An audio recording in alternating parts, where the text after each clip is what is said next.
Uchiha Itachi.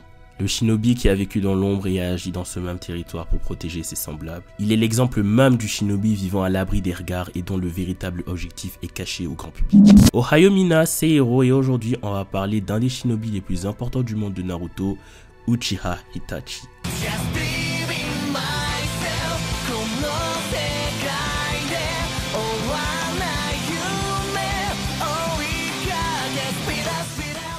L'une des raisons principales pour lesquelles Itachi est tant apprécié par la fanbase de Naruto est selon moi la puissance qui se dégage de ce personnage. Je ne parle pas ici de sa classe monstrueuse, mais plutôt de ses techniques et de son style de combat. C'est assez souvent oublié, mais la force et la puissance d'Itachi ne lui viennent pas que de son Sharingan. Non. Elles lui viennent plutôt de sa polyvalence dans les différents arts ninja tels que le taijutsu, le ninjutsu, l'intelligence et bien évidemment le genjutsu. Le seul point faible d'Itachi serait peut-être son endurance, problème sûrement dû à la maladie de ce dernier. Toutes ces informations, je les tire des databooks dans lesquels on donne les niveaux de compétences de la plupart des personnages. Et Itachi a un total de 35.5. Pour donner un petit ordre d'idée, Jiraiya est également à 35.5, Orochimaru est à 35 et Kakashi 34.5 à la fin du manga. Qu'on soit d'accord, en aucun cas je ne dis que Itachi et Jiraiya sont de même force, même si pour moi l'écart entre les deux n'est pas aussi colossal que ça. Le niveau de compétence est qu'un indicateur de potentiel. Il est clair que dans un réel combat, l'issue est définie par énormément de facteurs. Par exemple, lors de l'arrivée de Itachi à Konoha après la mort de Sandaime, ce dernier affronte Kakashi. Itachi le bat sans trop de difficultés grâce au Tsukiyomi. Pourtant, d'après le Databooks, à ce moment-là, Kakashi était à 34, soit 1.5 points de moins que Itachi. Mais la capacité de Genjutsu d'Itachi lui a permis de l'emporter sans trop de difficultés. On voit ici que les techniques utilisées font une très grande différence. Nous avons deux personnes de force pas très éloignées, mais la technique de l'un lui a permis de prendre le dessus sur l'autre. Pour faire un petit hors-sujet, c'est exactement la même chose que je décris dans le combat Shaka versus Saga, Kamui et Shura. Les attaques dans un shonen comptent énormément. Comme autre exemple, je pourrais même citer Bleach avec le Suzume Bachi de Soifon ou le Wabisuke de Kira. Pour en revenir un petit peu à Itachi, comme dit précédemment, sa puissance ne réside pas uniquement dans son dojutsu. En plus de son affinité naturelle avec le feu, due à sa nature de Uchiwa, Itachi possède des affinités très fortes avec l'eau et le vent. On pourrait même spéculer que la maîtrise du Suiton par celui-ci témoigne du génie du personnage, puisque l'eau est opposée au feu qui est, je vous rappelle, l'élément de base de Itachi. Certains me diront que ce sont juste des techniques copiées avec son Sharingan, mais moi je pense que le Sharingan ne fait pas tout. Comme l'a dit Lee au début du manga, un Sharingan dans les mains d'un incompétent ne servirait à rien. Voilà pourquoi selon moi la maîtrise du Suiton témoigne du génie de Itachi. Bon, c'est vrai que j'ai un petit peu essayé de dissocier Itachi de son Sharingan, mais il faut quand même avouer que c'est la principale source de son pouvoir. On va donc s'intéresser aux différents pouvoirs que celui-ci lui confère. Tout d'abord, fait notable, Itachi a éveillé son Sharingan à 8 ans. Konoha se trouvant dans un moment de paix à ce moment-là, c'est quelque chose de plutôt surprenant. Avant de présenter le Sharingan de Itachi, il est bien de rappeler comment et à quelles conditions éveiller le Sharingan. Tout d'abord, le Uchiha doit être prédisposé à l'éveil du Dojutsu, c'est-à-dire qu'il doit avoir une mini base de combat aussi infime soit-il. La condition la plus importante, selon moi en tout cas, reste le choc émotionnel. Et celui d'Itachi fut de taille, puisque ce fut la perte de ses compagnons morts par la main de Obito à cette époque. Cette tragédie est sûrement l'une des raisons qui l'ont poussé à faire certains choix dans le futur, qu'on analysera un petit peu plus tard. Mais concentrons-nous sur la puissance pour le moment. Après l'éveil de son Sharingan, Itachi ne cessera de le faire évoluer jusqu'à atteindre la forme à 3 Tomoe, ce qui est d'ailleurs le cas de la plupart des Uchiwa. Dans cette forme, Itachi nous montrera tous ses talents de maître en Genjutsu, avec des attaques comme le Magen Kasegi no Jutsu, technique utilisée contre Orochimaru afin de l'immobiliser, et Orochimaru étant l'un des 3 Sannin légendaires, on peut en déduire que cette technique est extrêmement puissante. On a aussi le Magen Kyotenshiten, technique utilisée contre Kurenai qui consiste à renvoyer un Genjutsu à condition que la personne elle-même ne possède pas de Sharingan. En même temps, faudrait un sacré culot pour espérer faire tomber Itachi dans un Genjutsu. Mais bon, Itachi ne se bat pas qu'avec des Genjutsu. Comme dit précédemment, étant un membre du clan Uchiwa, il maîtrise le Katon Gokake no Jutsu et d'autres variantes du Katon comme Katon Osenka Tsubabe et bien d'autres techniques Katon et même Suiton. Il existe aussi sûrement des techniques qu'il a copiées sur des adversaires qu'on n'a jamais eu la chance d'apercevoir. Un petit peu comme Kakashi qui est réputé pour avoir copié plus de 1000 techniques mais dont on a vu à peine une dizaine ou une quinzaine dans le manga et encore. Bon, maintenant il est temps de s'attaquer au très lourd, le summum de la puissance d'Itachi, le Mangekyo Sharingan. Comme pour le Sharingan, on va vite fait repasser sur les conditions d'éveil de ce pouvoir. C'est simple, il faut voir l'une des personnes à laquelle on tient le plus mourir devant ses yeux. Là où l'activation du Sharingan requérait juste un pic d'émotion, le Mangekyo requiert forcément la perte de l'être le plus cher à son cœur. Vous aviez sûrement tous regardé la vidéo de Gek et Parody sur le Sharingan, donc ça sert à rien que je vous redétaille ça maintenant. Pour Itachi, le déclic eut lieu à la mort de son meilleur et unique ami Uchiha Shisui.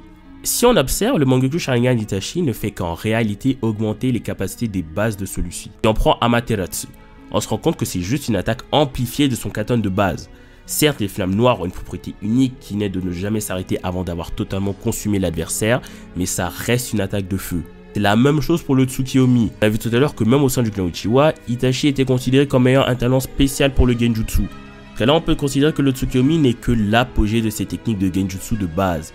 Et selon moi, le Tsukiyomi retranscrirait sûrement les propres tourments de Itachi. En regardant bien, le pouvoir de Tsukiyomi, c'est de faire vivre ou revivre n'importe quel moment selon le bon vouloir de Itachi. Et en réalité, ce pouvoir se rapproche énormément de la vie d'Itachi. A votre avis, combien de fois Itachi a dû se remémorer le massacre de son clan? Au final, ce pouvoir ne serait-il pas le désir enfui d'Itachi que tout ceci ne soit qu'un long et pénible rêve? Au-delà de vouloir mourir de la main de son frère Sasuke, est-ce qu'il voulait pas juste en finir avec ça? Ce n'est qu'une simple idée que je balance ici. Limiter l'analyse de Itachi uniquement à sa puissance serait selon moi faire une analyse très incomplète de celui-ci.